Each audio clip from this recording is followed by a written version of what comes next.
prophète s'est levé parmi nous, et Dieu a visité son peuple. Alléluia, Alléluia, Alléluia, Alléluia. Le Seigneur soit avec vous. Évangile de Jésus-Christ selon saint Marc. Toute la journée, Jésus avait parlé à la foule. Le soir venu, Jésus dit à ses disciples, « Passons sur l'autre rive. » Quittant la foule, ils emmenèrent Jésus, comme il était dans la barque, et d'autres barques l'accompagnaient. Survient une violente tempête. Des vagues se jetaient sur la barque, si bien que déjà elle se remplissait. Lui dormait sur le coussin à l'arrière. Les disciples le réveillent et lui disent, « Maître, nous sommes perdus, cela ne te fait rien. » Réveillé, il menaça le vent et dit à la mer, « Silence, tais-toi. » Le vent tomba et il se fit un grand calme. Jésus leur dit, « Pourquoi êtes-vous si craintifs? N'avez-vous pas encore la foi? » Saisis d'une grande crainte, ils se disaient entre eux, « Qui est-il donc, celui-ci, pour que même le vent et la mer lui obéissent? »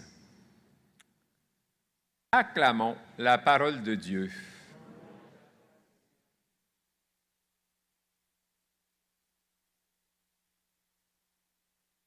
Ça me tente d'essayer ce que Jésus a fait.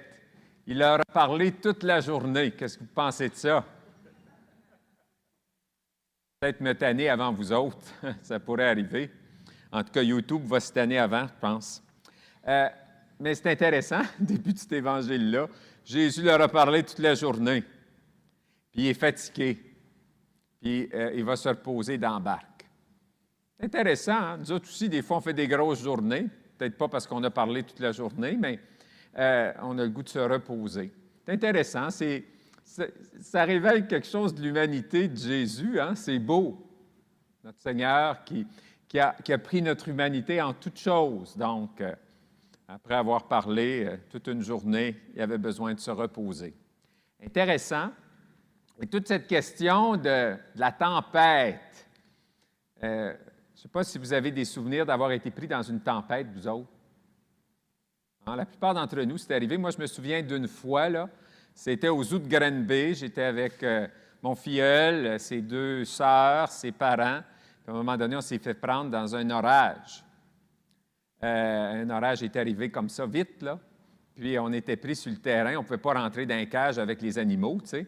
Alors, c'était peut-être plus dangereux que la tempête, mais en tout cas, on s'est retrouvés comme ça et je me souviens qu'à un moment donné, le vent était tellement violent, le tonnerre éclair et tout ça, que les adultes, on s'est comme penchés sur les enfants pour les protéger. Les arbres étaient tombés. Bon, enfin,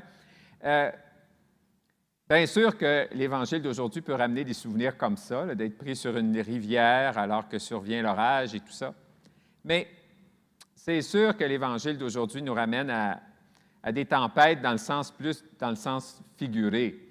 Dans nos vies, il y a des tempêtes. Arrive la maladie, c'est souvent une grosse tempête, et des fois, bien, on ne s'en sort pas. Et d'autres tantôt, bien, c'est un deuil, le départ de quelqu'un. C'est des situations difficiles de nos vies, et on vit ça vraiment comme une tempête. Et je dirais que comme croyant, comme croyante, ces moments-là, on a l'impression que Jésus dort sur son coussin. Pas toujours, mais très souvent dans les moments difficiles de nos vies, on dirait qu'il nous est plus difficile de sentir la présence du Seigneur. Puis on parle aussi, bien sûr, de tempêtes, pas juste dans nos vies personnelles, mais on pourrait dire que la pandémie est une grande tempête mondiale, certainement. Et puis on utilise aussi cette image-là pour parler de l'Église. On dit que depuis que Jésus a fondé l'Église, il y a toujours eu des tempêtes. Ben oui, comme il y a toujours des tempêtes au niveau de la nature. Puis il faut dire que, bon, finalement, on peut parler des tempêtes passées, mais celles qu'on vit en général, c'est toujours les pires, finalement. Et on peut dire qu'en Église, moi, ça fait quand même 54 ans que je vis en Église. Consciemment, ça ne fait pas 54 ans, là, mais ça fait 27 ans que je suis prêtre. On a eu des capables de tempêtes, de toutes sortes de tempêtes qui nous sont arrivées en Église. Et là encore, comme dans nos vies personnelles, on n'a pas toujours l'impression que le Seigneur est présent et nous accompagne. On a l'impression qu'il dort quelque part. Puis le Seigneur nous dit, « Bien, vous n'avez pas la foi, vous autres? » Et là, tu parles d'une question. Cette question-là que Jésus pose aux disciples, on pourrait dire qu'il la pose à nous aussi.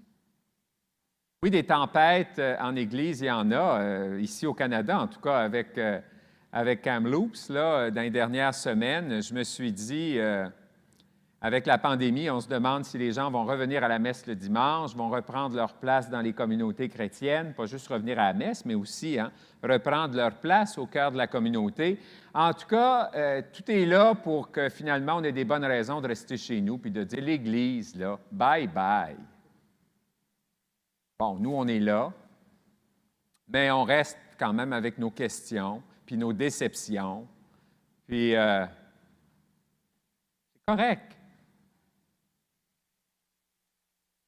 L'histoire des pensionnats autochtones, il faut bien le dire, c'est difficile de comprendre comment se fait-il que l'Église s'est associée à ça à un moment donné. Il me semble que c'est loin de l'Évangile. Le gouvernement a demandé aux Églises, pas juste la nôtre, mais les Églises chrétiennes surtout, de s'associer à ce projet-là, où finalement on allait enlever les enfants sur les réserves et puis on les mettait dans des pensionnats, puis là, on voulait tout sortir ce qui était autochtone en eux pendant qu'ils étaient dans ces pensionnats-là. Comment ça se fait que l'Église, à l'époque, vous allez me dire, bien, c'était à une époque, puis c'était une réalité, puis c'était un contexte. Oui, peut-être, là, mais ça n'excuse pas que c'était loin de l'Évangile, tout ça. Quand on écoute Jésus dans l'Évangile, là, quand on dit qu'on veut suivre l'Évangile, puis qu'on veut s'ajuster à l'Évangile, en tout cas, il y a quelqu'un qui était dans l'une à quelque part. Mais enfin, il faut le reconnaître. On a le droit d'être déçu, on a le droit d'avoir plein de questions, on a le droit d'être choqué. Ça, c'est des tempêtes dans nos vies. Puis on vit ça aussi dans nos vies personnelles. Il faut le dire aussi. Des fois, on fait des choix, vous et moi, et puis c'est loin de l'Évangile. Des fois, ça nous conduit sur des chemins qui ne sont pas les plus paisibles. Les conséquences de nos choix, des fois, non? Pas tout à fait dans ce à quoi on est appelé. On le sait, mais bon, pour une raison ou pour une autre. Le Seigneur, dans l'Évangile d'aujourd'hui, nous rappelle qu'il veut marcher avec nous sur la route. Il était dans la barque, même si sa présence était plus que discrète. C'est comme ça aussi dans nos vies de croyants, de croyantes.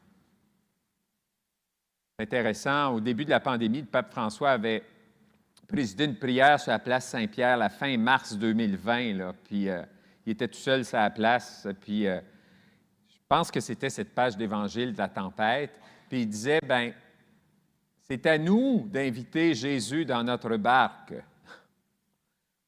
Des fois, on a l'impression, vous et moi, qu'on l'a fait déjà, mais c'est toujours à refaire. Bien sûr que vous et moi, on a invité Jésus à prendre place dans la barque de nos vies, mais c'est jamais terminé.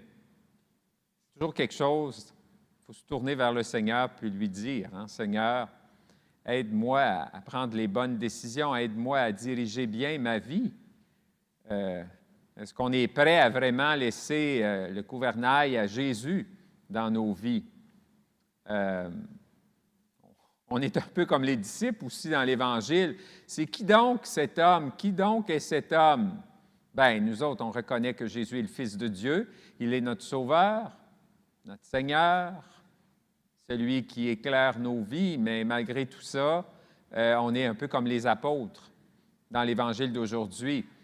Comment se fait-il que le vent et puis que la mer lui obéissent? Bien, nous autres, on est comme invités à laisser de la place au Seigneur de plus en plus dans nos vies. C'est une belle invitation qui nous est faite. Lui qui a donné sa vie pour nous, saint Paul le rappelle, lui qui a voulu porter toute l'humanité, particulièrement alors qu'il a donné sa vie sur la croix pour le salut du monde.